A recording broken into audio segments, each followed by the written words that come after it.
Ngayon ma'am, may i-flash po akong helicopter RP-C1902 na kulay metallic gray. Sa inyo po ba ito? Metallic gray po, hindi po. So may chopper kayong ibang kulay.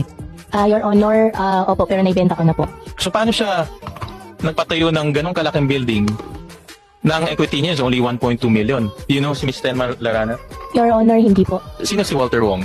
May pinapareceive po siya isang statement po na sinasabi po niya na wala pong nangyayaring torture. Pero napapansin po namin yung ibang mga sagot ninyo na batay sa dokumento o batay sa common sense, whether kaugnay ng pagiging representative nyo sa Hongsheng na nandun sa dokumento ng munisipyo ninyo bago kayo mayor, pero hindi nyo masabi yung usaping kaperahan dito sa Baofu na higit na napakalaking pera or other matters na mukhang hindi accurate or hindi makatotohanan ng pagkasagot.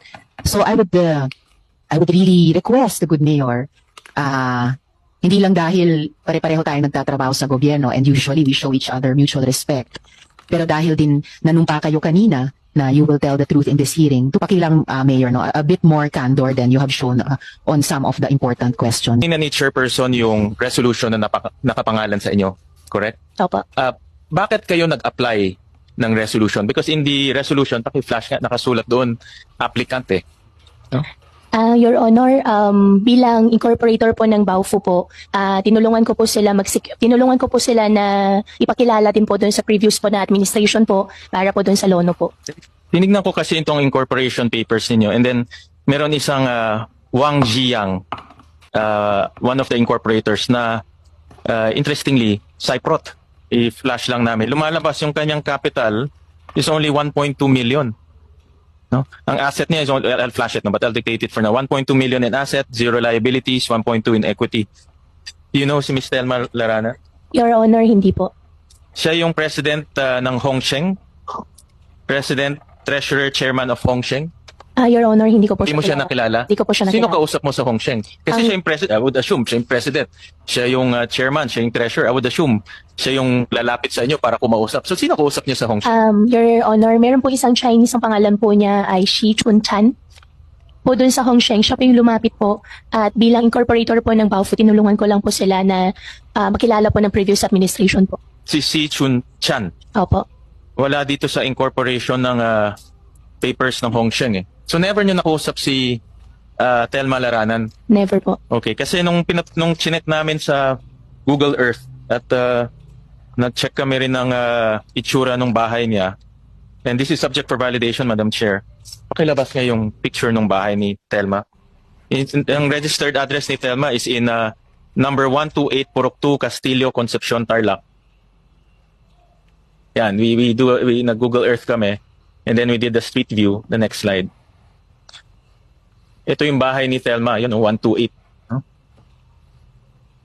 So, ito yung nagli-lease doon sa Baofu buildings na renade nung 2013. So, parang para sa akin, pag tinignan ko, Yusek Gilbert, parang hindi yata papasa ito as Pogo operator. No?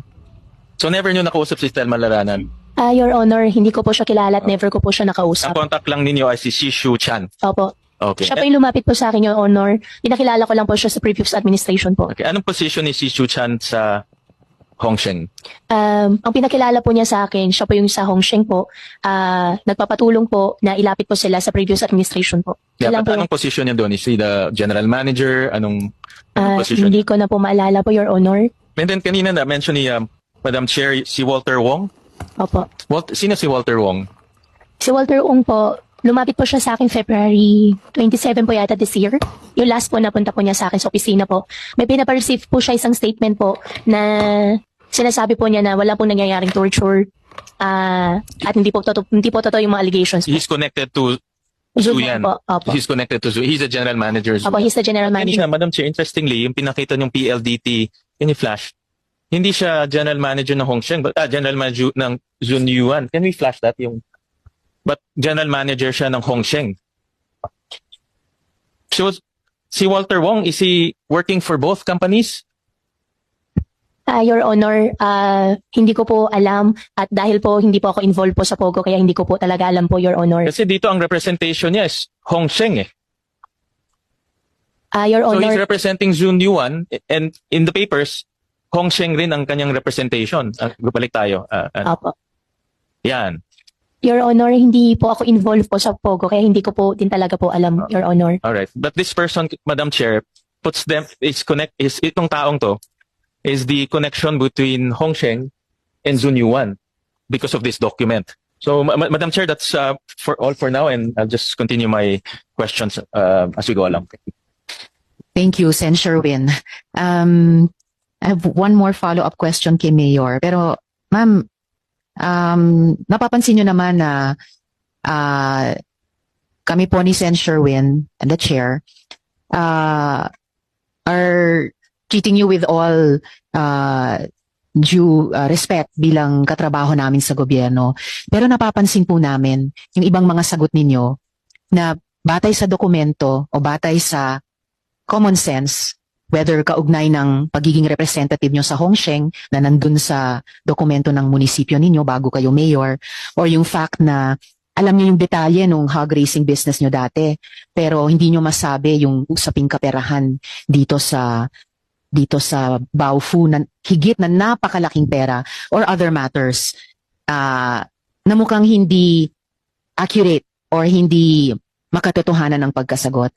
So I would really request the good mayor, hindi lang dahil pare-pareho tayong nagtatrabaho sa gobyerno and usually we show each other mutual respect, pero dahil din nanumpa kayo kanina na you will tell the truth in this hearing, to please be more candid with the committee. Dahil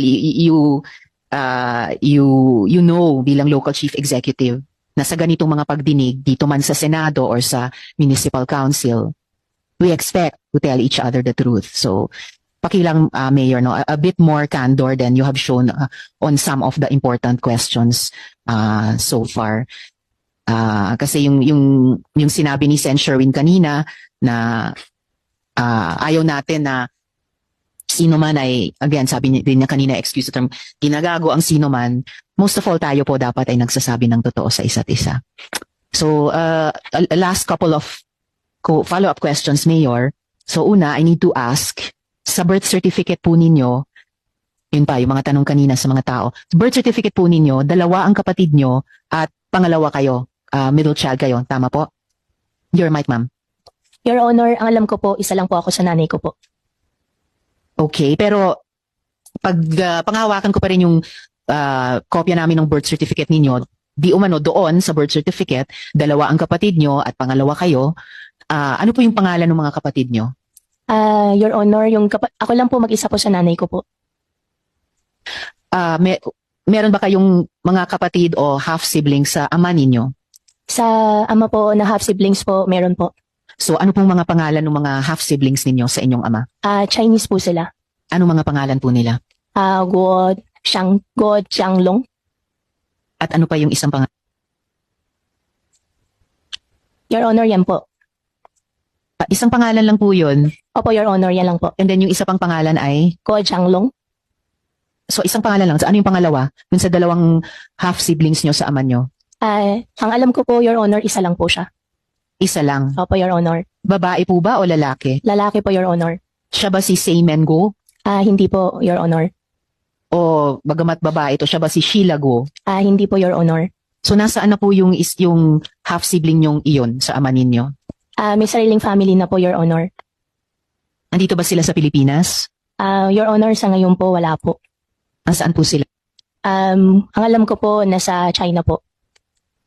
Sa China. Alright, Mayor. Yung ama po ba ninyo ay Chino rin? Ang alam ko po sa tatay ko po ay half Chinese, half Filipino po. Half Chinese, half Filipino. Okay po. Ngayon, ma'am, may ito-flash po akong helicopter, RP-C1902, na kulay metallic gray. Sa inyo po ba ito? Metallic gray po, hindi po. So may chopper kayong ibang kulay. Your Honor, opo, pero naibenta ko na po. Anong kulay nung chopper ninyo? Your Honor, black po. Black. Kanino po ibinenta? Binenta ko na po sa isang British po na company po. Anong pangalan po ng British company? Your Honor, kunin ko lang po yung exact name po, ipoprovide ko po. Alright. Opo. So, intayin po namin yun during this hearing. Actually, now that I look at it, metallic gray ba to or black ba to? Baka ito naman yung chopper nyo na ibinenta nyo sa British company. Mukhang metallic, mukhang itim na mukhang may pink stripes. Stripe? Opo, Ito po ba ang chopper nyo? Your Honor, black po siya. Yes. Itong photo ay pwedeng magmukhang black din. Ito ba ang chopper nyo? Kung itim ito tapos may pink stripe, ito ba yung chopper nyo dati? Opo, Your Honor. Yan po yung chopper ko po dati.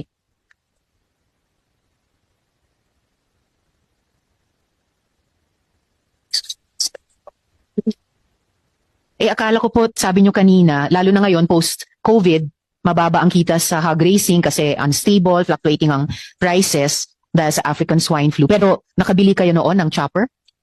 Opo, Your Honor, before pandemic po. So, anong taon nyo ibinili yung dati nyong chopper? Kung maalala ko po, Your Honor, bago po 2018 po. So, mga 2017. Baka mga 2018, 2019 po. To-double check ko po sa record ko po dati po, Your Right, Honor. salamat. At kailan nyo binenta sa British company? Recently lang po. Anong taon po? This year po. 2024? Opo.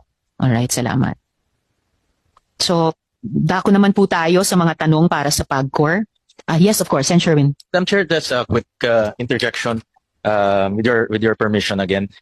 Just want to ask to Mayor Alice, may negosyo kayo sa Valenzuela?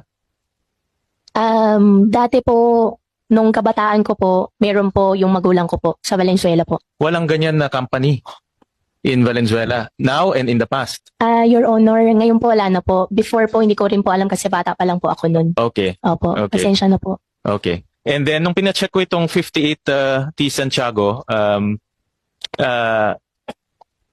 itong address is exactly the same address kung saan isa sa mga kaibigan namin nakatira doon. So, kilala ko, in other words, kilala ko yung may-ari nito, yung Baile family. Opo. No? So, were you leasing with them? Ano bang relationship niyo with them? Your Honor, hindi ko na po alam kasi bata pa lang po ako. How old were you nung tumira ka doon? More or less? Teenage life po. Mga teenage, within what age to what age? Hindi ko na po masyado maalala po, Your Honor. Okay, teenage. But do you know this family, yung Baile family? Do you know them? Ano pong family po, Your Honor? Ang last name nila Baile. Baile, B-A-Y-L-E. Hindi ko po Hindi nyo maalala alam? po. Opo. Hindi kayo umuupa doon sa kanila or? Hindi ko na po maalala po, Your Honor. Okay, sige. Opo. Alright. Thank you. Thank you.